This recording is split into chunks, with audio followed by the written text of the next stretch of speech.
Hi all welcome back to my channel. ఇవాళ అయితే మా నాన్న కోసం చికెన్ బిర్యానీ అయితే చేశాను అవన్‌లో. దానికోసం అన్ని లెగ్ పీసెస్ తెచ్చుకున్నాను. దాన్నైతే క్లీన్ చేసేసి దానికైతే ఘాట్లు పెట్టుకుంటున్నాను. బాగా మసాలాలు లోపల వెళ్ళాలని చెప్పేసి. నేనైతే ఒకేసారి బల్క్‌గా లెగ్ పీసెస్ అయితే తెచ్చుకున్నాను. ఎందుకంటే తందూరి గూడా చేద్దామని చెప్పేసి. తందూరి గూడా ఒకేసారి మ్యారినేట్ అయితే చేసి పెట్టేశాను.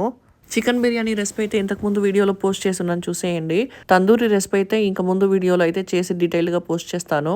ఇక ఇవాళ ఫ్రైడే అని చెప్పేసి మా అమ్మ నాన్ వెజ్ ఏం తినరు. అందుకని వాళ్ళ కోసం అయితే వెజ్జే చేశాను. నాన్ వెజ్ ఏం చేయలేదు మా అమ్మకి సెపరేట్‌గా నేనేమి. నాకెందుకో వెజ్ వంటకాలు చేసేదానికంటే ఈ నాన్ వెజ్ వంటకాలు ఈజీగా చేసేయొచ్చు అనిపిస్తుంది. మీకు కూడా అలాగే అనిపిస్తే ఒక కామెంట్ సెక్షన్‌లో కామెంట్ అయితే చేయండి. మా డాడీకి అయితే చాలా బాగా నచ్చిందంట చికెన్ బిర్యానీ. మటన్ బిర్యానీ కూడా చాలా బాగుంది. అలాగే చికెన్ బిర్యానీ కూడా చాలా బాగుందని చెప్పారు. నేనైతే మా పిల్లలకి తినిపించమని మా పేరెంట్స్ దగ్గర విసిట్ నేను ముందుగా తినేసాను మా పేరెంట్స్ కంటే ముందు. పేరెంట్స్ ఉంటే మన పిల్లలకి బాగా తినిపిస్తారు కదండీ. నచ్చితే సబ్స్క్రైబ్ చేసుకోండి. బాయ్.